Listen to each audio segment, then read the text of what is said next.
இங்கிலாந்தில் பிறந்த ஈஜிப்ட் ராணி பற்றி உங்களுக்கு தெரியுமா? சேனலை சப்ஸ்கிரைப் பண்ணிட்டு தொடர்ந்து பாருங்கள். டோரத்தி எடி 1904 லண்டனில் ஒரு பெண் குழந்தை பிறக்கிறாங்க. அவங்களுக்கு 3 வயசு ஆகும்போது அவங்க வீட்டில் ஒரு ஆக்சிடென்ட் நடக்குது. ஆல்மோஸ்ட் அவங்க இறந்துட்டாங்கன்னு டாக்டர்ஸ் கன்ஃபார்ம் பண்ணுறாங்க. ஆனால் யாரும் எதிர்பார்க்காதமா அவங்க பொழைக்கிறாங்க. பொழைச்சதுக்கப்புறம் நடந்த ஒரு விஷயந்தான் ஒரு ஹிஸ்ட்ரியாகவே மாறி இருக்கு. உயிர் பிழைச்சதுக்கப்புறம் அந்த 3 வயசு பெண் குழந்தை இஜிப்சியன் லாங்குவேஜை சரளமாக பேசவும் எழுதவும் செஞ்சுருக்காங்க. அது மட்டும் இல்லை, இஜிப்சியன் லாங்குவேஜை ஏன்ஷியன் லாங்குவேஜையும் அழகாக பேசியிருக்காங்க. இஜிப்சியன் ரிச்சுவல் மந்திரங்களையும் இவங்க தெளிவாக எழுதவும் செஞ்சுருக்காங்க, படிக்கவும் செஞ்சுருக்காங்க. வளர்ந்ததுக்கப்புறம் அவங்க எஜிப்ட் போகிறாங்க.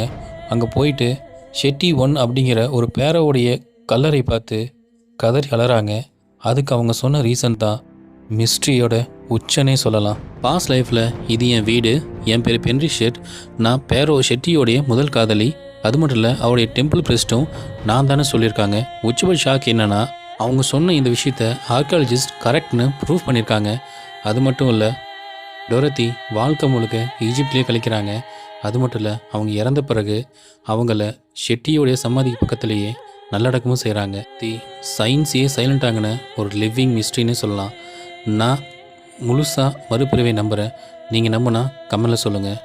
சேனலை சப்ஸ்கிரைப்